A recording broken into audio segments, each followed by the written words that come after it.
y bienvenidos al primer episodio de Click. Yo soy Valeria Ortegón y el día de hoy, antes de empezar, le quiero dar las gracias al equipo soñado que está haciendo esto realidad. Aleja y la Grúa, Remember Productions, muchísimas gracias de verdad por esta oportunidad. Este episodio ya lo grabé por ahí 1000 veces en la ducha, o sea, de verdad me siento demasiado emocionada por estar aquí. Tengo una invitada súper especial y súper importante para mí. Es una mujer que inspira magia, que le enseña a las personas sobre la autenticidad en su rol de creadora de contenido y esparce autenticidad en su marca de ropa. Gente, aquí tenemos a Eliosa. Hola y vale, gracias por esa invitación. Me siento demasiado honrada de que me hayas elegido a mí para ser la primera invitada en este podcast tan especial. Es algo de lo que ya habíamos hablado en diferentes ocasiones, de lo que iba a representar Click, así que para mí es un honor gigante poder estar compartiendo este ratico contigo y que echemos chisme, pero chisme del bueno, chisme que nos va a dejar algo, un aprendizaje y una lección de por medio. Amén. Bueno, el episodio del día de hoy es sobre el síndrome de la niña perfecta. Y haber escogido a Eli fue algo demasiado especial porque a mí me gusta mucho explicar cosas con plastilina. Yo soy neurocientífica. Y una vez en sesión le estaba diciendo a Eli como, mira, esta es Hatsu. Y Hatsu tiene el síndrome de la niña perfecta. Entonces, Hatsu ama el deber ser, ama las normas, ama que le digan las cosas deberían de ser así, así, así y así. Ama sentir que está encajando en algún lugar, ama sentir que está siendo bienvenida, ama sentir que está perteneciendo. Y nos hizo demasiado clic la información porque cuando estamos haciendo trabajos de introspección, hay momentos en los que requerimos entender cuándo está hablando Hatsu y cuándo está hablando Eli. Porque cuando está hablando Hatsu, la información es demasiado maquillada, pero cuando está hablando Eli, podemos encontrar mejores respuestas. Entonces, para poder como empezar con esta dinámica, Eli, me gustaría preguntarte, ¿en qué momento has sentido que Hatsu está activada y que pues como que te está robando pedazos de ti? Uy, vale, a mí cuando estuvimos en una sesión y tú me diste ese ejemplo fue como, me cambió la vida, de verdad. Uno siempre dice como que, ay, sí, esto me cambió la vida, pero eso literalmente me cambió la vida. Porque recuerdo que tú me hiciste una pregunta en una de las sesiones y era como, ¿cuál es la persona más importante de tu vida? Y yo me quedé pensando y yo, ay, ¿cuál debería ser la respuesta correcta a esta pregunta para que Vale diga, esa es la respuesta correcta? Y ahí fue donde entendí el tema del síndrome de la niña perfecta, y es el tema de estar complaciendo a todo el mundo, dándole las respuestas correctas a todo el mundo, pero finalmente, ¿cuál es la respuesta que yo de verdad considero correcta? Y eso me hizo darme cuenta de muchas cosas y de cómo yo trabajaba en mi vida en general, y fui como hacia atrás y empezando a conectar todos los puntos y dándome cuenta dónde había comenzado esa situación y ese síndrome de la niña perfecta. Y la realidad es que, y creo que esto yo no te lo había contado todavía, así que esta es primicia aquí en el podcast, y es que yo vengo de una familia cristiana y yo crecí en un entorno en el que claramente había un tema de por medio, y es no defraudar a las personas que estaban alrededor mío, porque mis papás durante mucho tiempo fueron pastores de una iglesia cristiana. Entonces, creciendo en una iglesia cristiana y creciendo en este entorno, la mayoría de gente, aunque no me lo decía y aunque no lo decían verbalmente, era como, pero es que vamos a ver qué hace porque es la hija del pastor. No se puede equivocar, no puede hacer ciertas cosas, no puede decir ciertas cosas, se tiene que ver de cierta manera o tiene que hacer ciertas cosas porque debe darnos ejemplo de cómo debería ser una persona perfecta. Qué peso, huepucha. Y desde ahí siento que empezó a formarse dentro de mi personalidad el tema de no decepcionar a las personas, de poder encajar en cada espacio social de una forma en la que la gente dijera es que todo lo que hace está bien. Y creciendo, eso fue gran influencia en todo lo que yo empezaba a hacer, porque fue como, listo, estoy en este entorno, ¿cómo puedo hacer para que a las personas a las que voy a rendirles cuentas de alguna forma, digamos, si era la universidad, a los profesores, si era en el colegio, a los profesores, si era en el entorno X, Y o Z, ¿cómo puedo hacer para que las personas digan, ah, es que todo lo que hace es súper bien? Es que nunca se equivoca, es que nunca comete un error, es que nunca mete las patas. Y eso claramente fue creando esa personalidad en mí, que ya a la hora de verlo hoy, digo, Dios mío, qué peligro tan grande, porque eso me ha ayudado a tomar ciertas decisiones en mi vida que obviamente han afectado a mi forma de hacer las cosas. Y una de esas cosas que también lo hablamos en algún momento es que lo he llevado a mi ámbito laboral. Y ahí es donde empieza a padecer el niño, el Cristo a padecer, porque eso empezó a afectar un montón también, pues como yo me relacionaba con las personas en temas de trabajo. En resumen, yo en este momento apoyo a marcas de moda en temas de estrategia de marca y estrategia de redes sociales, y este año he trabajado y he tenido la bendición de trabajar con muchas marcas que se han abierto muchas puertas, cosas que yo nunca me hubiera imaginado que iban a pasar, y una de esas marcas, y ahí fue donde entendí dónde venía ese síndrome de la niña perfecta en el trabajo y eso cómo me estaba afectando. Y es que una marca, bueno, habíamos hecho un acuerdo para ayudarles a montar una campaña, para ayudarles a montar pues como toda la estructura y todas las ideas, pero mi labor termina en te entrego la campaña y tú la ejecutas. Y esta marca empezó a decirme como, Eli, pero es que yo no sé cómo hacer las fotos, Eli, pero es que no sé en dónde hacerlas, Eli, pero es que... Y empieza mi síndrome de la niña perfecta. No, yo no las voy a dejar tiradas, pues es que me contrataron, yo cómo voy a decirles como que no, defiéndase usted como pueda. Y claramente empezó eso a trabajar en mí. Yo dije, no, tranquila, no te preocupes, yo te consigo el lugar. Y gestioné el lugar, gestioné la modelo, gestioné el equipo, gestioné todo. El día antes de la sesión de fotos le escribí a preguntarle, ¿cómo te fue? ¿Cómo vas con la planeación? ¿Cómo vas con todo? No, no tengo nada, todavía no he gestionado los outfits, ¿cómo va a ser? Y yo, no te preocupes, yo te hago la lista de outfits, te organizo todo el itinerario, te hago todo el checklist para que tú puedas tener todo listo. Y al día siguiente me fui a la sesión de fotos y estuvimos de 7 de la mañana a 5 de la tarde, algo que no era pago, que no estaba dentro del acuerdo inicial que habíamos hecho, y que pues claramente el agotamiento que eso genera, pero también el estar dando mucho de más para que la gente no diga, es que me dejaste tirada, y no tener esa sensación en las personas de que yo hice muy poquito, de que tenía que hacerlo mucho más para poder cumplir con ese, soy la niña perfecta o soy la persona perfecta para este trabajo, empezó a afectarme un montón en salud, de que ya no tenía tiempo para hacer otra cosa, de que en algún momento lo hablamos, el día me quedaba debiendo horas porque no tenía para gestionar todas las otras cosas que tenía en mi vida y que no hacía nada aparte de trabajar. Entonces yo siento que algo que tú todavía no tienes, pero debería ser como tu tagline, y es como, dime cuál es tu relación con el trabajo y el dinero y te digo cuáles son tus traumas. Total, ya, total. Ahí es donde me encantaría que tú nos explicaras un poco, Vale, de dónde viene esa raíz de me comporto de esta forma y convierto eso en parte de mi personalidad. Desde la neurociencia, esas son como las conexiones neuronales, si no estoy mal. Redes, ajá. Cuéntanos eso, cómo funciona, cómo se come, cómo funcionan las conexiones neuronales, cómo se va formando eso y cómo eso se convierte en patrones de comportamiento. Listo. O sea, sencillo, con plastilina. Hay algo que me parece súper interesante, y es que cuando uno es bebé, uno va buscando la forma en la que llama la atención para poder sobrevivir, ¿cierto? Porque requerimos de nuestros papás, de nuestros tutores para poder sobrevivir, y con base a eso entendemos cómo podemos recibir amor.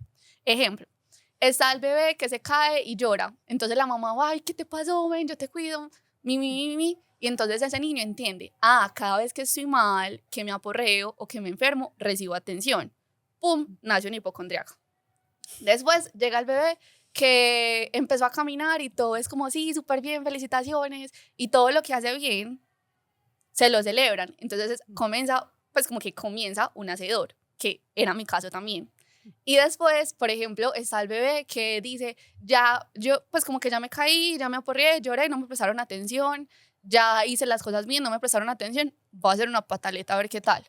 Y lo regañan. Y él dice, es mejor recibir atención por una pataleta, o sea, es mejor recibir un regaño que no recibir atención en lo absoluto.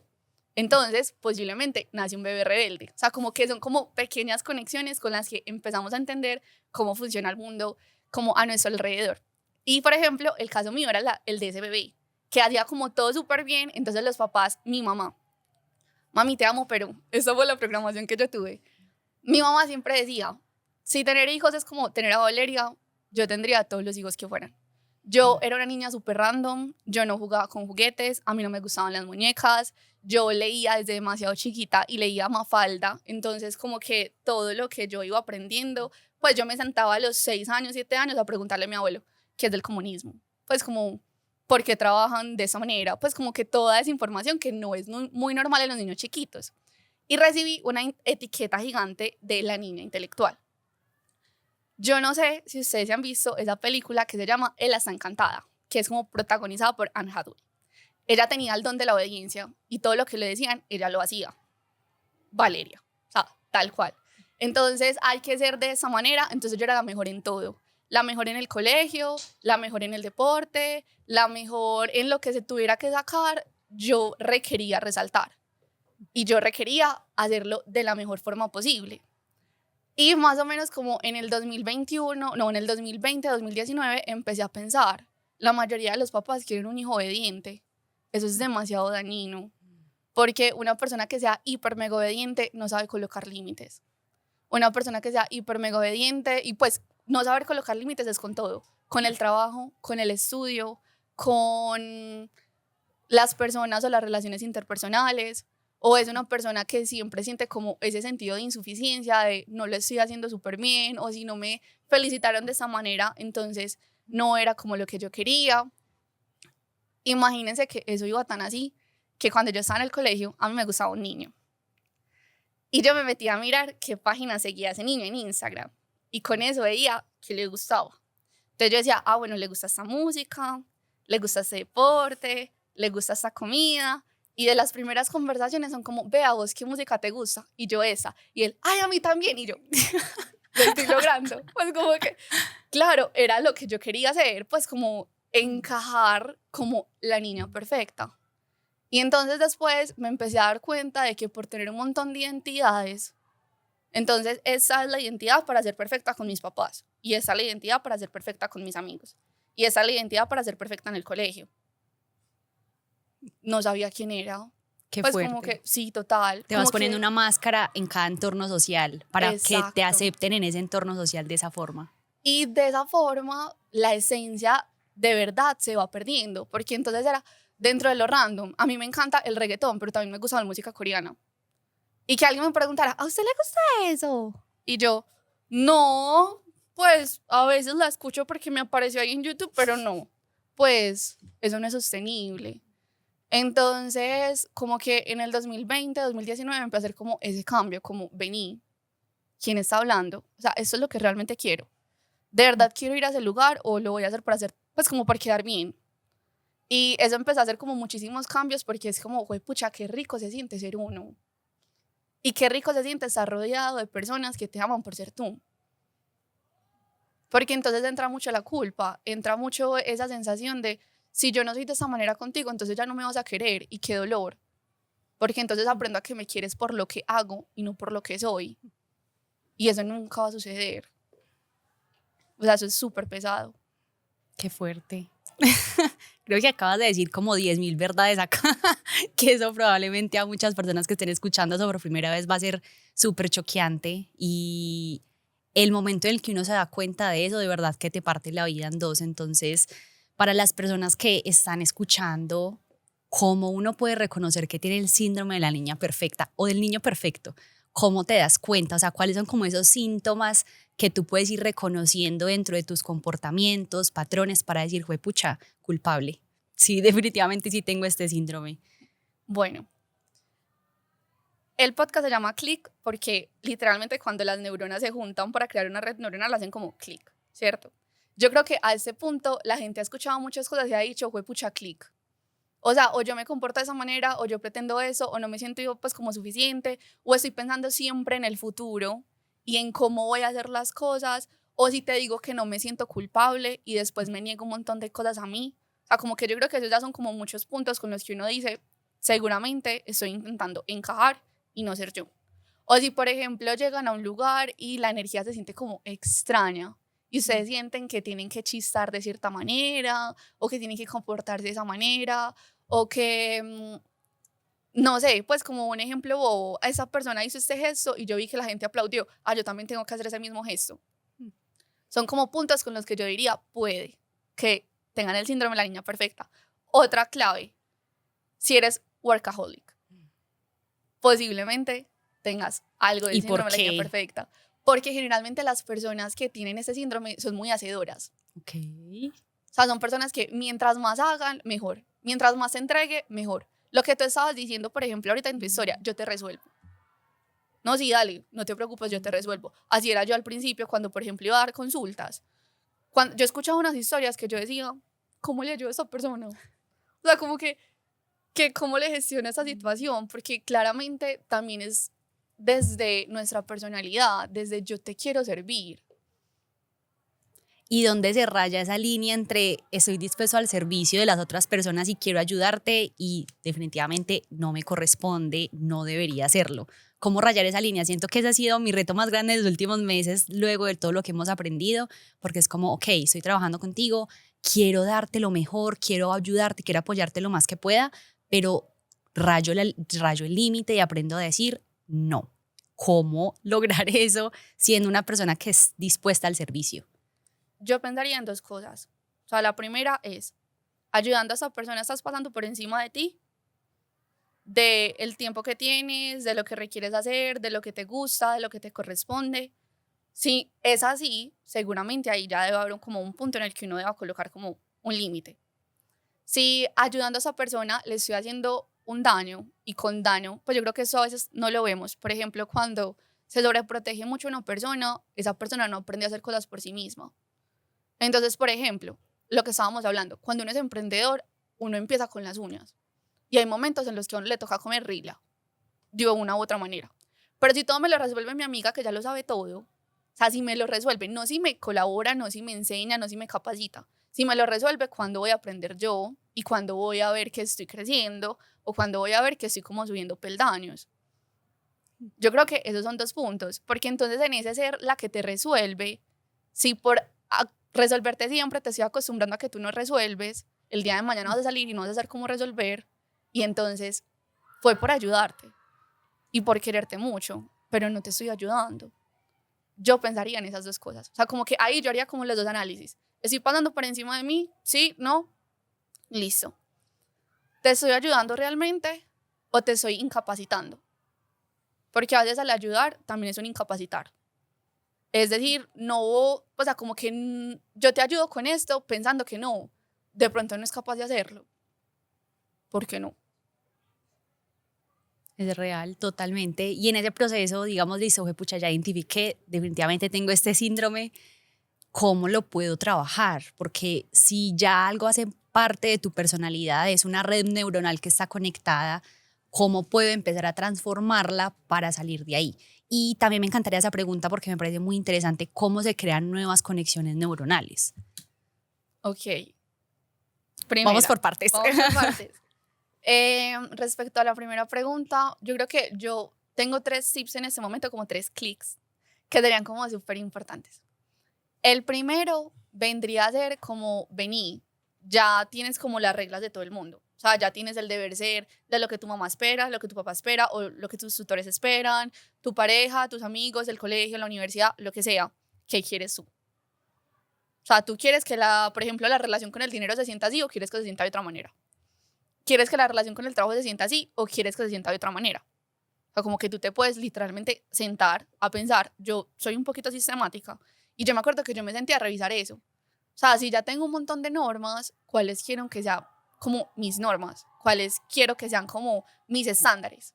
Los puntos que quiero como trabajar. La segunda de esta es autor mi papá. Cuando yo estaba chiquita, él me decía, las personas son como naranjas. Hay que sacarles el jugo y desechar el bagazo. Todo el mundo tiene jugo y bagazo. Absolutamente todas las personas. Revisa qué jugo puedes extraer de las personas y cuál es el bagazo que tendrían. Y yo me pondría a pensar como cuáles son las personas que más han influenciado en mi vida. Dibujar literalmente la naranja, un vasito de jugo y la cascarita. Lo que tiene, por ejemplo, mi papá es este jugo.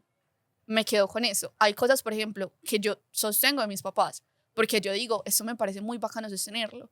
Y hay cosas con las que digo, creo que en mi realidad esto es bagazo, que también es una cosa que pienso con el síndrome de la línea perfecta y son como clones. ¿Qué necesidad? Con tantas personas que hay, muy rico que hayan personas diferentes. Me quedo con lo que me sirve y te entrego lo que no, que me parece también algo súper chévere. Y otra cosa que revisaría también sería teniendo en cuenta como que toda esa información, teniendo en cuenta como el síndrome, por decirlo así, pues como que no te coloques la etiqueta tampoco. Empezar a identificar cuáles son las cosas con las que te sentís realmente cómoda, los gustos. Por ejemplo, él una vez me puso a hacer un ejercicio que yo amé. estábamos revisando el tema de la marca y ella me dijo como, mándame un tablero de Pinterest con las cosas que te gustan. Y yo tenía así todo súper classy. O sea, era todo súper classic, era como todo así Muy como, old money. Cuando yo lo vi yo, pero esta no es Vale. esta no es Vale. Exacto. Y, por ejemplo, me pasaba mucho eso en Antes Permitirme Ser. Era como que, ¿cómo se tendría que ver la neurocientífica acá? O sea, como que, ¿cómo tendría que aparecer? Y ya fue como que, listo, ¿qué te gusta? Hagan una lista de todos los gustos que tengan. Me gusta esta comida. Me gusta esta música. Me gusta esto. Me gusta aquello. Todos somos random. Todos tenemos gustos súper random. Ahí vas encontrando también un poco de tu esencia. Total, a mí eso me pareció un tema súper heavy y es algo que vamos trabajando con las diferentes personas en este proceso de descubrir pues su autenticidad para poder crear a partir de eso, y es como, ¿qué necesidad tienes de ser la copia si tú eres la versión original? O sea, la forma en la que tú fuiste creado fue una forma increíblemente única. Todo lo que tú has vivido, la forma en la que fuiste criado, el entorno en el que creciste, las experiencias que has tenido hasta el día de hoy, absolutamente nadie las tiene. O sea, no hay nadie que tenga la misma combinación de experiencias y vida que tú tienes. Total. Entonces, ¿qué necesidad tienes de ir a buscar la aprobación de otras personas para que te digan que eres muy cool, que eres un teso, que eres súper bacano, si la forma en la que tú fuiste creado y la forma en la que eres ya es suficiente? O sea, eres la versión original. ¿Qué necesidad de ir a copiarlo? Y eso a mí me ha generado muchas preguntas este año en este proceso, pues como de ayudar a las personas a trabajarlo y trabajarlo también en mí. Y es, ¿tú por qué crees que las personas sienten esa necesidad de encajar y de copiar a lo que hacen otras personas? Bueno, Científicamente hablando. miren, también, sencillo. Cuando el cerebro empezó como a evolucionar, primero, pues estaba como el cerebro reptiliano, que era el que quería sobrevivir. Entonces a él solamente le importaba, literalmente, sobrevivir, tener lo básico para sobrevivir. Por eso, los sueños requieren tanta disciplina y tanto compromiso. Porque si tu cerebro tiene lo básico para sobrevivir, él está bien. Y el resto no le parece como algo que realmente quiera como obtener. Por eso también las personas tienen tantas situaciones de dinero. Porque al cerebro no le interesa que tú tengas lujos. Le interesa que tú tengas lo básico para sobrevivir, que para el cerebro reptiliano es un refugio, comida, ya.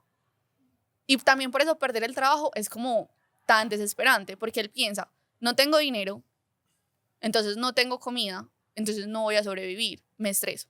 O no tengo dinero, entonces no tengo refugio, no voy a sobrevivir, me estreso. Después pasa otra segunda capa, que es cuando empieza como toda la parte de manadas, y ahí el cerebro entiende quién sobrevive. El más rápido, el más fuerte, el más inteligente. Entonces, ¿qué tengo que ser yo? El que encaje para poder sobrevivir. De ahí viene la comparación. Wow. De esa evolución. Y todos lo tienen, incluso los animales. O sea, ustedes ven una manada de perros, hay un alfa. Siempre. Entonces, como que de ahí viene esa necesidad del ser humano como por pertenecer. Y, por ejemplo, Eli tiene un ejemplo súper bacano y es, si ustedes encuentran un ganado de vacas y todas son iguales, ninguna llama la atención. Pero si hay una morada, resalta.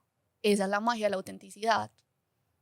Totalmente. Y siento que cuando tú te permites ser tu versión más auténtica, atraes a las personas y oportunidades correctas en tu vida por eso.